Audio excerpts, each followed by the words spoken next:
este viernes frío?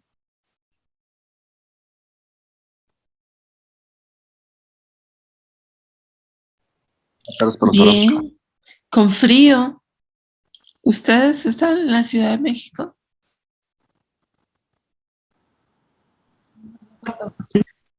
¿En dónde? Ah, ok. Que te pegó el huracán, ¿verdad? Hijo, sí.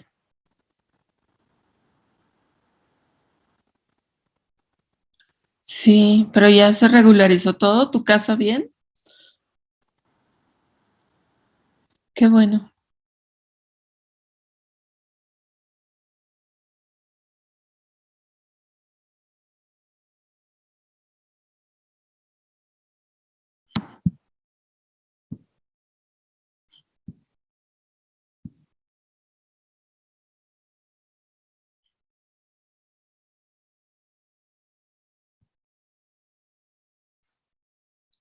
Ok, pues empieza la clase. Hoy es la última parte de electrodos y amplificadores bioeléctricos. Y lo que voy a ver es cómo están conformadas las pastas electrolíticas, qué son los transductores de campo magnético, qué es el SQUID, por sus siglas Superconducting Quantum Interference Device, dispositivo de interferencia. ¿Quieres comerme? Pues mira, yo quiero las chicharrones. Uy. ¿Alguien dejó abierto su micrófono?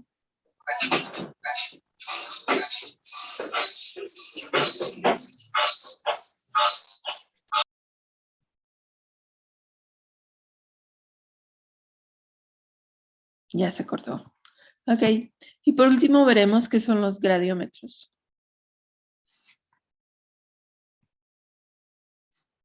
Muy bien. Pues ahora las pastas electrolíticas, ¿no? Ya vimos el proceso de transducción, qué es lo que pasa con la interfaz electrodo-electrolito, qué es lo que pasa con la interfaz electrodo-electrolito-piel, cuál es su equivalente eléctrico para entenderlo desde un punto de vista del conocimiento que tenemos nosotros de circuitos eléctricos. Y entonces ahora vemos las pastas electrolíticas. Habíamos visto la solución electrolítica para los microelectrodos que utilizaban 3 molar de cloruro de potasio. Pero hay una ligera variación con respecto a las pastas electrolíticas. Entonces, el estudio de las pastas gelatinosas inició cuando se desarrolló el primer electrocardiógrafo, el cual registraba potenciales provenientes del corazón con un galvanómetro. Un galvanómetro, pues, era un medidor de corrientes eléctricas de muy baja impedancia, ¿no? Y el estudio de las pastas gelatinosas inició con Einthoven por ahí de principios del siglo XX, 1900 y algo. Entonces los electrofisiólogos trataban de eliminar los electrodos de inmersión, los cuales requerían que el sujeto estuviera sentado con ambas manos y pies dentro de cubetas metálicas llenas de compuesto salino. Entonces, imagínense, metían las extremidades, tanto los pies como los brazos, las manos, en cubetas llenas de compuesto salino y de ahí se conectaban con un galvanómetro. Y era la forma en que podían registrar el potencial de acción cardíaco, que repito, pues es de los potenciales de más amplia amplitud y de 0 a 0.05, digamos, hercios a 100 hercios. Y entonces, pues ese era el estudio, tratar de hacer cosas más prácticas, no que el sujeto tuviera que meterse en estas cubetas. Entonces, alrededor, no es sino hasta 1935, cuando las pastas electrolíticas empezaron a reemplazar los electrodos de inmersión Las características de diversas pastas fueron investigadas. Entonces, por ejemplo, ya en vez de meter una cubeta metálica, se empleaban electrodos de 14 por 5 centímetros, comparados con los electrodos de placa, que son los más grandes, el área más grande que se tiene actualmente, pues 14 por 5 centímetros ya presentaba un punto intermedio entre las cubetas de inmersión y los electrodos de placa que tenemos ahora, ¿no? Entonces, midieron la resistencia en corriente directa. Recuerden el comportamiento de impedancia contra frecuencia, donde en baja frecuencia o en frecuencia cero, que es la corriente directa, eh, este, es donde tienen más alta impedancia, ¿no? Entonces midieron la resistencia en corriente directa y la impedancia a 300 hercios, con las siguientes sustancias en contacto con la piel y los electrodos. Entonces, en primer lugar, emplearon 1% de solución salina y en corriente directa encontraron una impedancia o una resistencia de 3080 ohms. En segundo lugar, emplearon una pasta formada por solución salina, a la cual agregaron glicerina, agua y piedra pómex, y lograron bajar esta resistencia en corriente directa de hasta 2010 ohms. En el tercer caso, ocuparon solución salina, a la cual agregaron jabón suave y obtuvieron una resistencia de 2040 ohms en corriente directa. Y en el cuarto caso, utilizaron pasta electrolítica que contenía cuarzo incrustado y lograron bajar la resistencia en corriente directa a 1100 ohms. ¿Por qué creen que hubo esta reducción cuando se incluía cuarzo incrustado? Les pregunto, ¿quién anda por ahí? Tengo 14 participantes. ¿Qué creen que es lo que esté pasando según la teoría que hemos visto?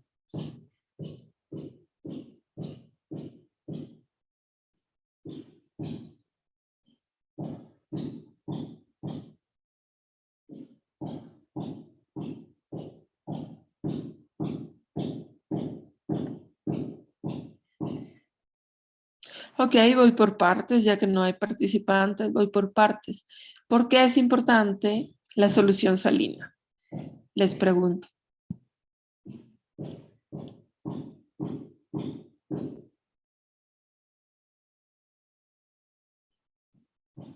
Porque mejora la conductividad, profesora.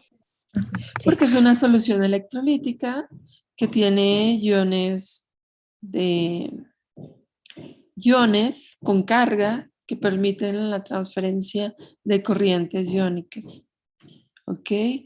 Eso por un lado, la solución salina. Gracias. Y luego se le agrega piedra pómex. ¿Qué estará causando la piedra pómex? El jabón suave que más o menos proporcionaba la misma impedancia en corriente directa. Y luego, por otro lado, cuando agregan cuarzo incrustado, reduce la resistencia a 1100 ohms. Es un logro bastante notable de las versiones anteriores de pastas electrolíticas. ¿No creen? Sí. ¿Qué creen que esté causando todo esto, todos estos elementos para bajar la impedancia?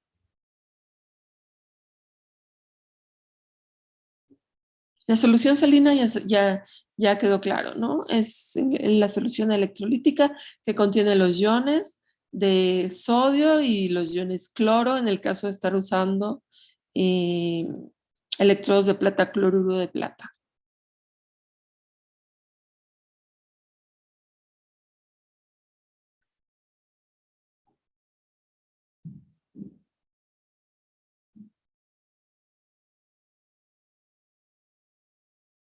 Pues la respuesta es que están bajando la resistencia de la comunicación electrodo-electrolito-piel.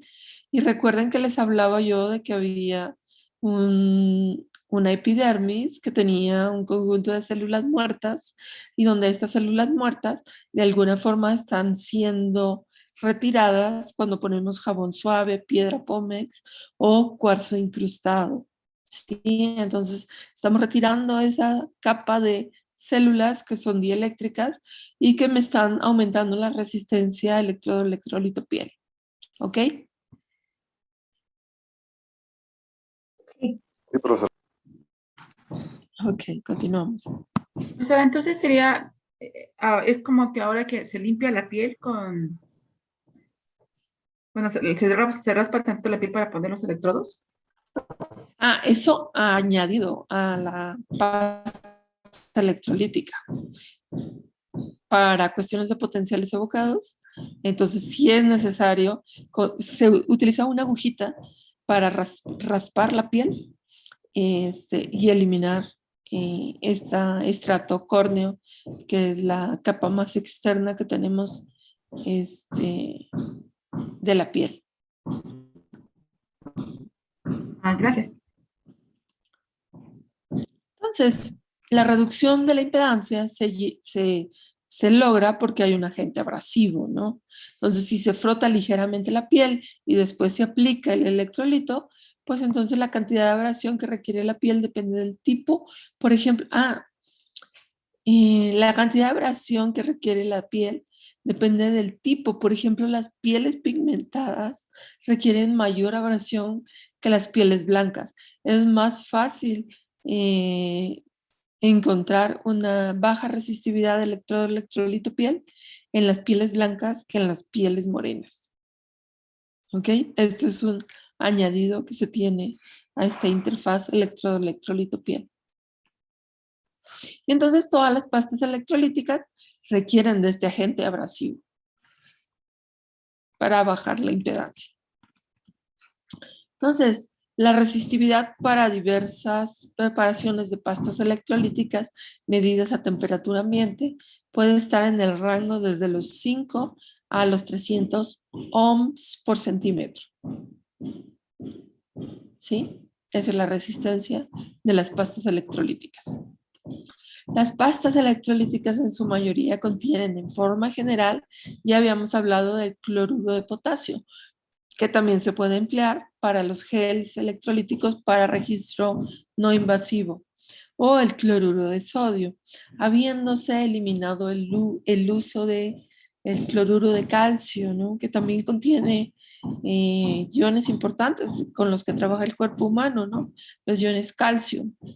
Y no olvidar que el cloruro, el ion cloro también es importantísimo, sobre todo si estamos usando pastas electrolíticas, perdón, electrodos que tienen cloruro de plata. ¿Ok?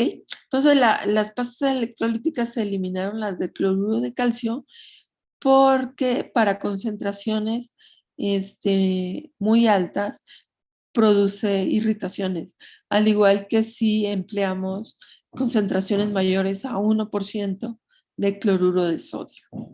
¿Sí? Por causar irritaciones, o sea, sí queremos un agente abrasivo, pero no que genere un daño a la piel, ¿no?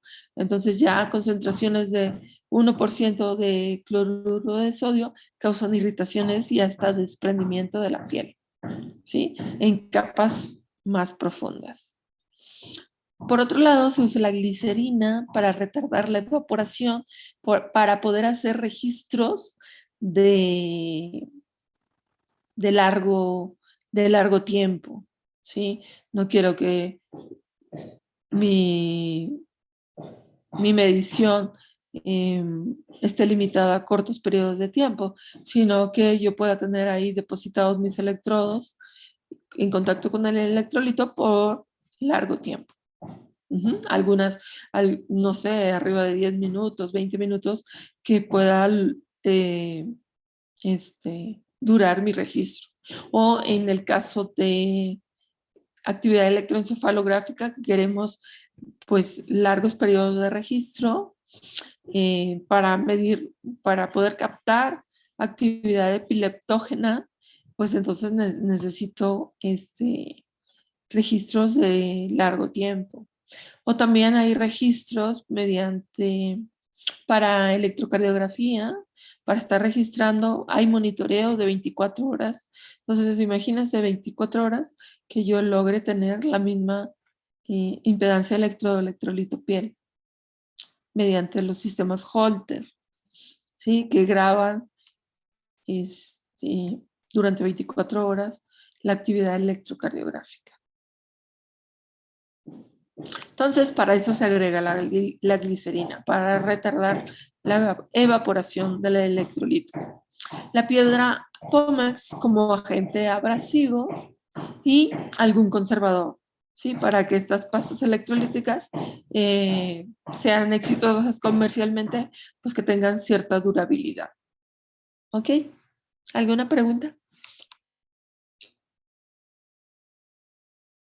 No, profesora. No, profesor. ¿La piedra Pómex es así la que conocemos? Sí, sí, sí. Actúa como agente abrasivo. Ok.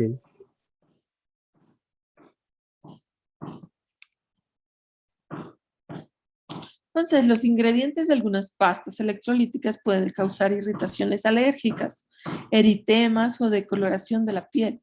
Algunas especies iónicas estimulan la piel, otras son tóxicas. Por ejemplo, una alta concentración de cloruro de calcio causa desprendimiento de la piel en concentraciones mayores a 1%. ¿Ok? Entonces, repito. Las pastas electrolíticas contienen actualmente cloruro de sodio o cloruro de potasio en concentraciones no mayores a 1%. Contienen glicerina para retardar la evaporación. Contienen piedra Pómex como agente abrasivo para retirar, sí generar cierta irritación a la piel y retirar la capa del estrato córneo, que es la última capa de la epidermis. Y por último, algún conservador. ¿Ok? Bueno, punto y aparte. Ahora voy a ver los transductores de campo magnético. Los transductores de campo magnético se diseñaron porque toda corriente eléctrica, toda corriente iónica, que luego se traduce a corriente eléctrica, genera un campo magnético, ¿sí? Entonces, en vez de medir la corriente iónica mediante un electrodo metálico, se han generado transductores de campo magnético. En vez de medir la corriente iónica, medimos el campo magnético generado por esa corriente iónica. Entonces, todas las mediciones biomagnéticas están basadas sobre el principio físico de que cualquier movimiento de cargas genera un campo magnético. Entonces, tenemos magnetocardiógrafos, magnetoencefalógrafos, magnetogastógrafos, magnetomiógrafos, ¿sí? Cualquier actividad eléctrica del cuerpo humano produce un campo magnético donde si yo acerco un transductor de campo magnético voy a lograr medir potenciales bioeléctricos. Entonces, ¿cuál es la problemática aquí? Que los campos magnéticos producidos por el cuerpo humano y por otros seres vivos son extremadamente tenues, del orden de nanoteslas, de 10 a la menos 9 teslas, o femtoteslas, de 10 a la menos 15 teslas, y que el campo magnético de la Tierra es del orden de 50.000 nanoteslas, o sea, mayor que los campos magnéticos del cuerpo humano. 50.000 nanoteslas, el campo magnético de la Tierra. Entonces, se diseñó el SQUID, que es un dispositivo de interferencia cuántica superconductora. Ok, este transductor es ultrasensible. Puede detectar campos magnéticos del orden de 10 a la menos 21 teslas. es de bajo ruido que convierte un campo magnético a voltaje. Y estos fueron diseñados en 1962. ¿Sí? Cuando Einthoven estaba amplificando corrientes iónicas aproximadamente por ahí de 1910, por ahí. Sí, entonces casi 52 años después se propone este tipo de transductor. Entonces, consta, es un sensor de baja temperatura para el corazón, para registro de actividad eléctrica cardíaca, que consta de un anillo del superconductor, que es el niobium, es un tipo de metal que se comporta como superconductor, pero es un superconductor, o sea que puede bajar su resistencia, puede tener una resistencia bajísima, pero que requiere estar a una temperatura de 4.2 grados Kelvin y que necesita bajar la temperatura al estar sumergido en helio líquido. Entonces, esto permite que el sensor, este transductor ultrasensible, no es necesario que esté en contacto con la piel como lo requiere el electrodo de metal de plata, digamos, o como vimos los electrodos de placa que pueden ser de níquel, aleación níquel-plata, inclusive aleación plata con acero inoxidable, ¿no? Entonces, este tipo de electrodo sí es ultrasensible, sí permite registrar campos magnéticos sin tener el contacto con la piel, como si fuera un electrodo seco, pero requiere de helio líquido, lo cual el helio líquido pues no es muy económico para bajar la temperatura a 4.2 grados Kelvin y presentar una resistencia de electrodos de sensor, de transductor, extremadamente baja. ¿Sí? Discúlpenme un momento.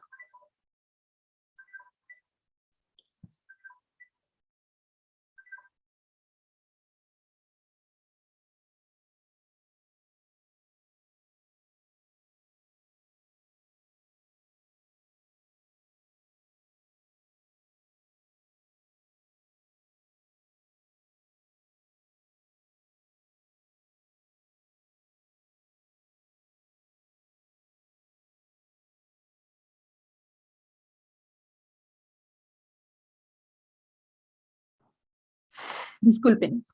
Entonces, estaba hablándoles del superconductor. Entonces, como les he platicado en las clases anteriores, pues los transductores normales de metal, aluminio, níquel, acero inoxidable, plata, pues presentan cierta resistividad, ¿no? Donde esa resistividad la podemos bajar con el área del electrodo en contacto con el electrolito y si además le ayudamos con agentes abrasivos, pues retiramos la capa no conductiva de la piel. Bueno, una de las capas no conductivas de la piel, ¿ok?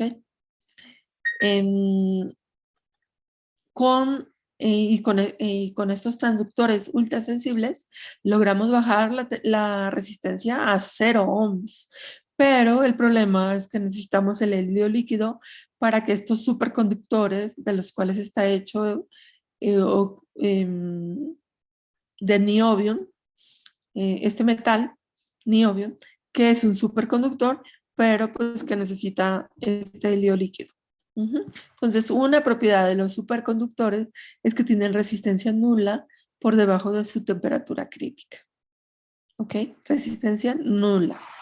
Entonces, con esta propiedad es posible alejar el electrodo de la piel, alejarlo del cuerpo humano y es posible detectar estos campos magnéticos de el orden de -9 teslas para casos de potenciales eléctricos altos como el electrocardiograma o potenciales tan pequeños como los producidos por el cerebro. ¿Vamos bien? ¿Preguntas? Sí, todo bien. Gracias. Ok, entonces la configuración, digamos, de este transductor es un poquito diferente a lo que vimos con los electrodos, ¿no? De pasta electrolítica. ¿En qué consiste? Fíjense, este anillo superior, hay dos anillos, un anillo completo, pero separado por un dieléctrico. ¿Sí? Este anillo es el que está hecho de niobium, este es el metal, ¿sí? Pero este metal está dividido por esta JJ que indica la unión Josephson. Esta unión Josephson está hecha de óxido de metal, de este óxido de aluminio. Entonces, aquí está separado el superconductor por este dieléctrico. Entonces, realmente se comporta este superconductor como si estuviéramos hablando de dos capacitores conectados en paralelo. Aquí hay un conductor separado por un dieléctrico y luego un superconductor que lo mandamos a tierra y el cual polarizamos con una corriente que es esta corriente IB. Entonces, este capacitor, digamos, lo podemos medir a través de esta terminal y esta terminal como un voltaje V0, ¿sí? Debido a que lo estamos polarizando con esta corriente.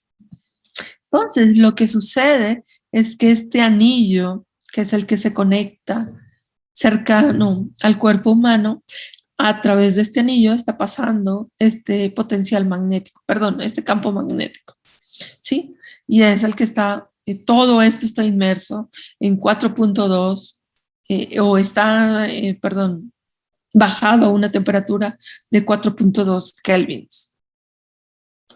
Entonces, este anillo, mediante este transformador, está induciendo este campo magnético BZ registrado del cuerpo humano, está induciendo una corriente ultra baja, bajísima corriente, que está haciendo un desfasamiento de esta corriente con la cual está polarizada el superconductor. Entonces, lo que produce es un cambio no de voltaje, sino un cambio en el desfasamiento. Está produciendo un desfasamiento con respecto a la corriente inicial con la cual está polarizado este superconductor. ¿Ok? Entonces, esto se conecta, este voltaje V0 se conecta a un detector de fase, donde esa fase, ese desfasamiento que sufre este superconductor es directamente proporcional al campo magnético que está atravesando en este anillo.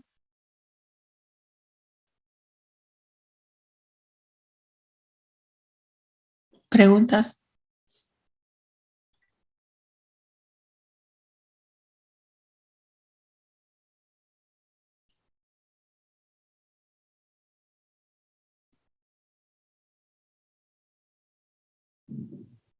Repito, chicos, ¿dónde andan? Se me perdieron. Aquí estamos, profesora, no, ninguna pregunta de mi parte. Ajá, los demás se quedaron muy calladitos. ¿Queda claro? Tengo el superconductor generado por el niobium. ¿Sí? Tengo aquí un aislante, un dieléctrico. Entonces, recuerden, efectos capacitivos son conductores separados por dieléctricos, ¿no? Entonces, aquí tengo un nodo, acá abajo tengo un nodo que es mi referencia eléctrica, y entonces tengo aquí como dos capacitores en paralelo. Tengo el campo magnético generado por este conductor, este lazo conductor, ¿sí? Donde el campo magnético está atravesando este lazo. Entonces, este campo magnético se está traduciendo a una corriente eléctrica que estoy transmitiendo bueno, estoy transmitiendo a este transformador que a su vez genera un campo magnético que está induciendo una corriente en el superconductor. Esta corriente en el superconductor me está generando un comportamiento de desfasamiento de este voltaje B0. Este voltaje B0 como voltaje de salida, de output, es el subíndice. Y entonces, estas dos terminales se conectan a un amplificador que me está haciendo una conversión de fase a voltaje, donde ese voltaje es directamente proporcional al campo magnético BZ que está atravesando en este anillo.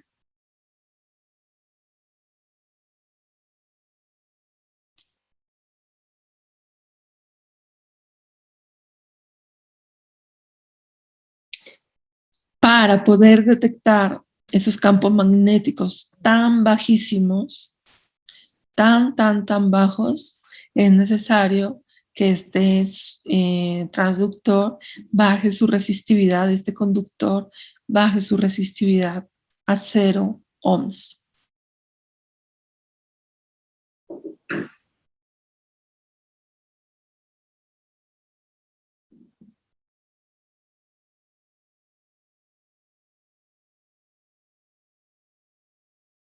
¿Preguntas? No, No, profesor. profesora. Ok, gracias. El gran problema de esto es que sí está detectando corrientes, campos magnéticos muy bajos o corrientes muy bajos que generan campos magnéticos muy bajos,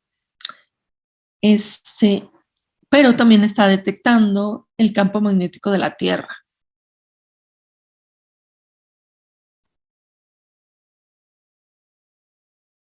¿Ok?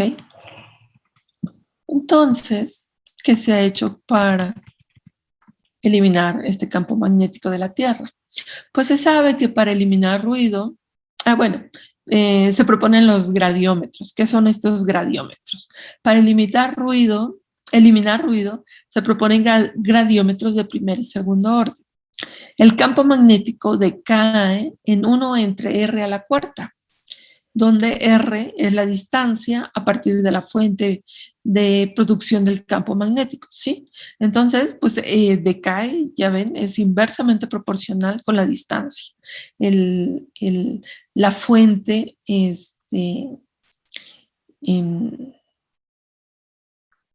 la fuente bioeléctrica, digamos, o cualquier fuente de campo magnético, decae con R a la cuarta. Donde R es la distancia, es inversamente proporcional. Entonces es un decaimiento bastante remarcado, ¿sí? Porque es R a la cuarta.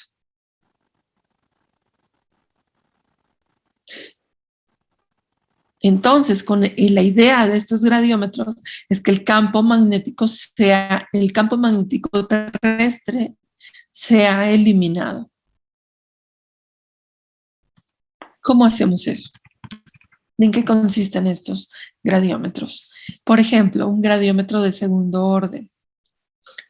Aquí podemos identificar dos lazos. En vez de tener un lazo de detección de campo magnético, tenemos dos lazos.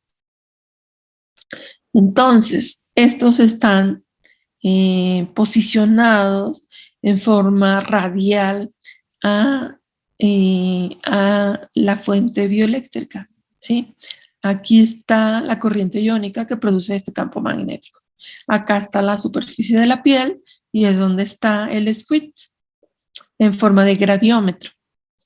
Entonces, aquí están los dos lacitos, uno más cercano al campo magnético que el otro, ligeramente separados. Entonces, actúan en las terminales opuestas de un transformador. La idea es que este transformador esté generando la diferencia entre estos dos lazos. ¿De acuerdo? Entonces, el campo magnético de la Tierra que está aquí invadiendo esta medición es común a ambos lazos. Entonces la idea es de que cuando entre en el transformador, en ambas terminales del transformador, haga la diferencia y esta diferencia, pues como está detectando el mismo potencial o el mismo campo magnético en ambos lazos, pues estos se eliminen al ejercer la diferencia en este transformador que está entrando. Acá está el SQUID, aquí está el lazo del niobium o del superconductor, y estos dos puntitos son las uniones Josephson, que son los, el óxido de aluminio, ¿no? El dieléctrico. Son estos dos puntitos de aquí. Aquí está la corriente polarizante de los dos capacitores que están conectados en paralelo. Y aquí está el amplificador que me va a presentar un cambio que es el que va a medir el cambio de fase para registrar el potencial. Directamente proporcional el cambio de fase de la salida de B0, directamente proporcional al campo magnético que se está registrando.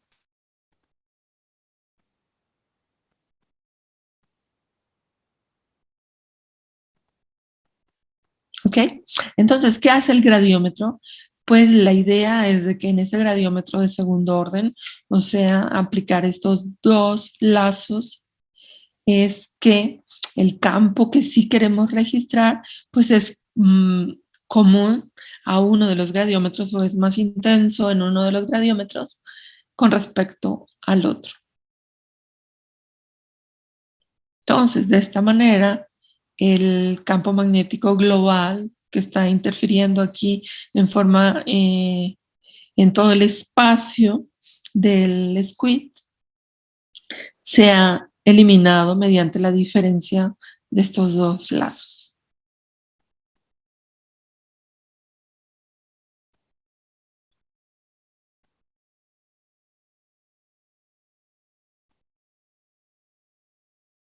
Y este es un gradiómetro de segundo orden por tener dos lazos. Entonces, repito, este SQUID, este transductor de campo magnético a voltaje, no requiere de pasta electrolítica, pero sí requiere de estar inmerso para detectar estos campos tan pequeños. Sí requiere de bajar la temperatura a 4.2 grados Kelvin si usamos como superconductor el niobium.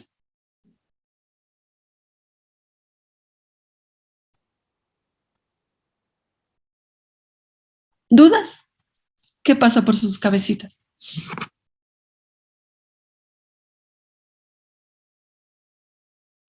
No, profesora. Ok.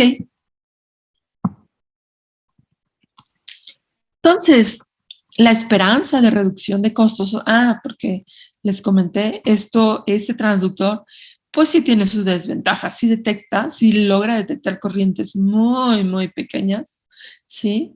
Tanto que es posible alejar el transductor de la fuente bioeléctrica y no tener contacto con la piel, ¿sí?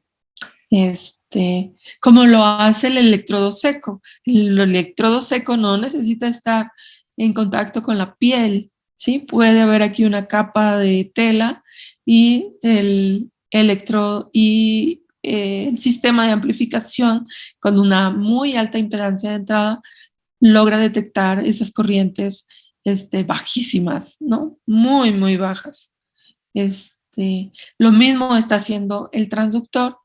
Ese transductor, el SQUID, no con una muy alta impedancia de entrada del amplificador, sino con un superconductor, un metal, que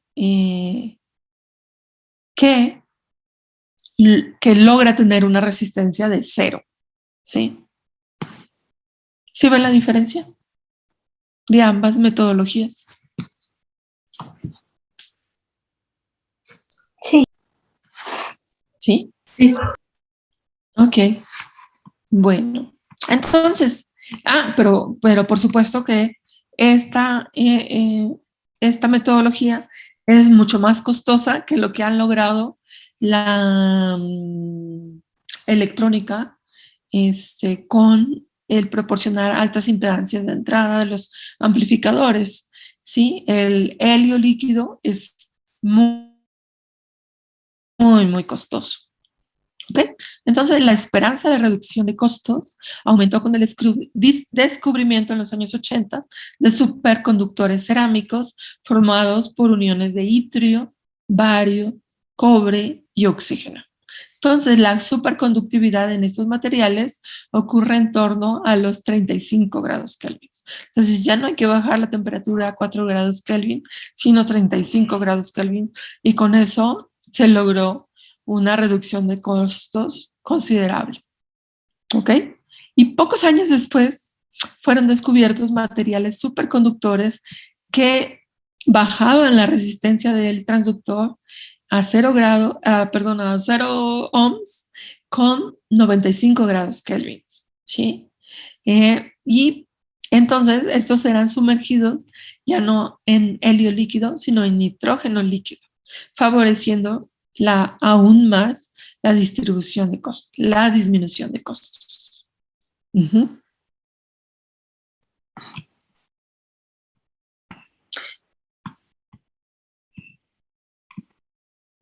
Y eso es lo que tenemos actualmente. ¿Sí? Ahora, squids que están sumergidos en nitrógeno líquido y habiendo una disminución de costos bastante notoria.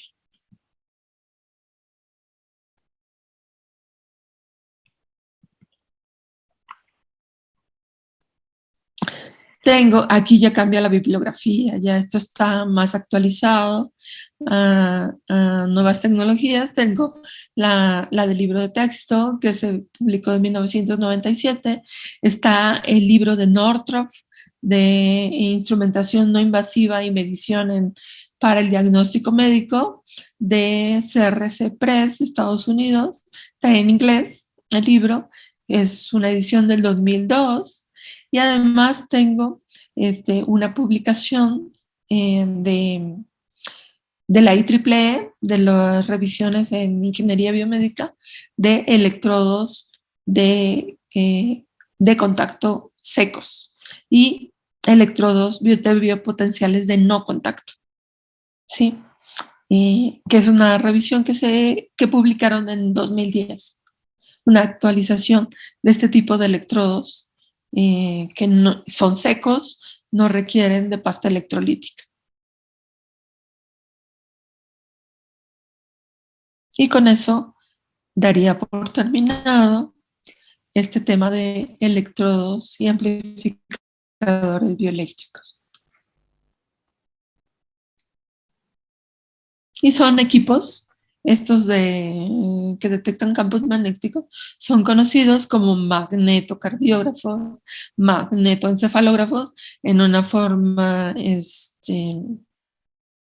comercial dedicada a medición de corrientes muy, muy pequeñas, donde en magnetocardiografía han tenido gran éxito para separar por este asunto de que la fuente magnética disminuye conforme la distancia en un efecto de elevado a la cuarta, una potencia a la cuarta, ha sido muy importante en la separación de mujeres embarazadas para medir.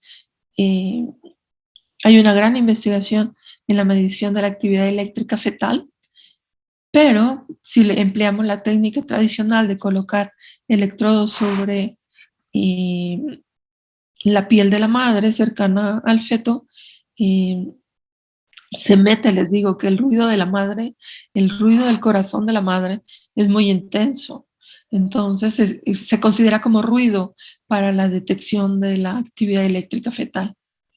Entonces, ha tenido gran éxito la técnica de magnetocardiografía para eliminar la fuente de la madre. Como está distante, ¿sí? El corazón de la madre el corazón del feto, colocamos el squid muy cerca del feto y eliminamos el efecto de la madre. Ujú. Esto desde el punto de vista de electrodos eh, y electrodos tradicionales, le voy a llamar, no es posible. Hay componentes en frecuencia. La frecuencia del feto es muchísimo más alta que la de la madre, pero sí hay componentes de la actividad del feto que se traslapan completamente con la actividad de la madre. Entonces, eso por un lado ha dado,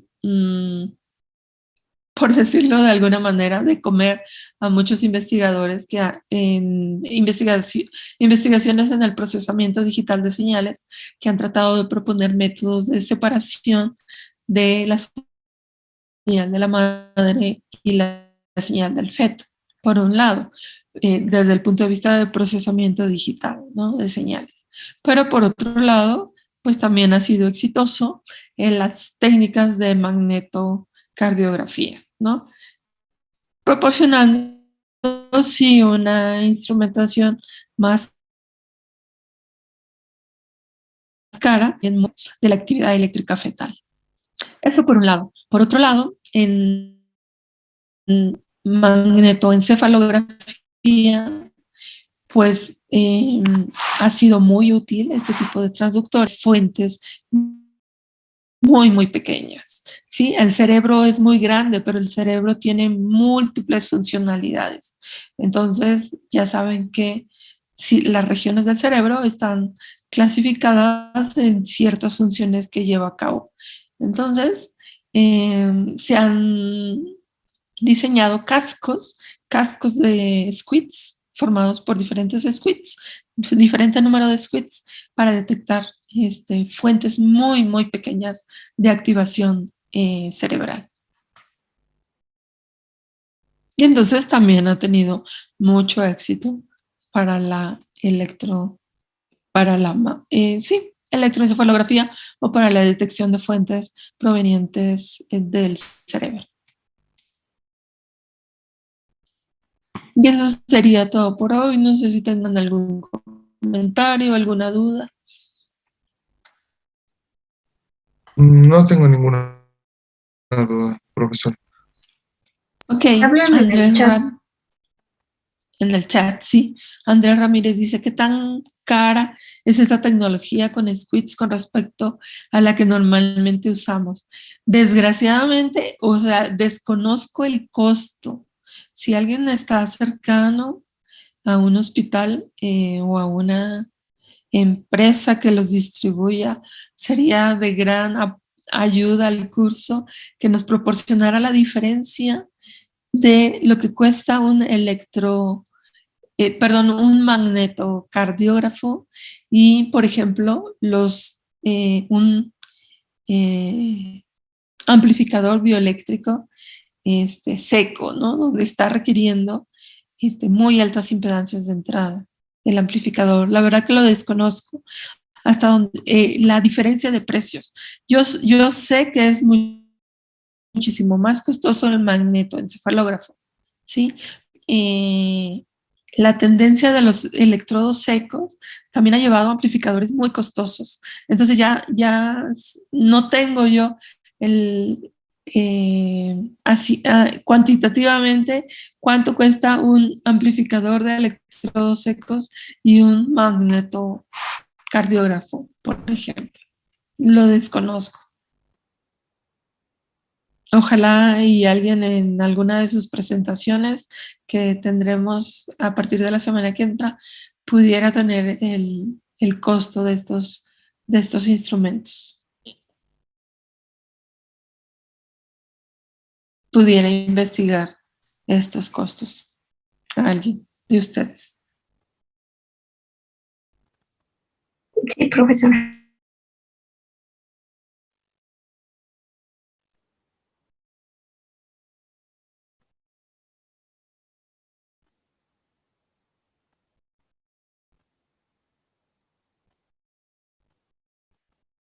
Ok, bueno, pues Es todo ¿Usted por una hoy. especialidad? ¿Perdón? Sí, yo una pregunta. ¿Le Sí. tenemos que mandar las diapositivas que vamos a realizar, bueno, que vamos a exponer el martes? No, no ¿O me la tienen hasta que el enviar. martes? No, No así. me la tienen que enviar. Lo vemos el martes.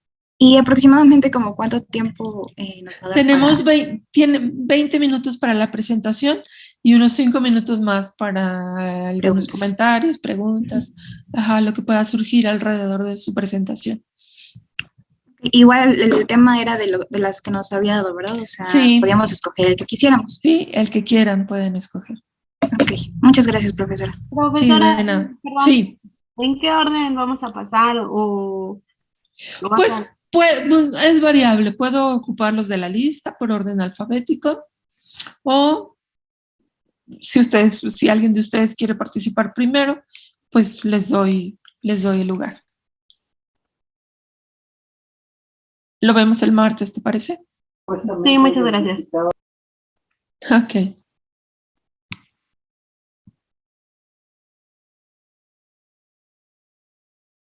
Bueno, pues entonces buen fin de semana.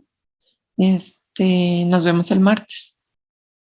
Gracias, Gracias, igualmente. Gracias, profesora. Igual para usted. Gracias, profesora. Gracias. Hasta luego. Hasta luego. Record.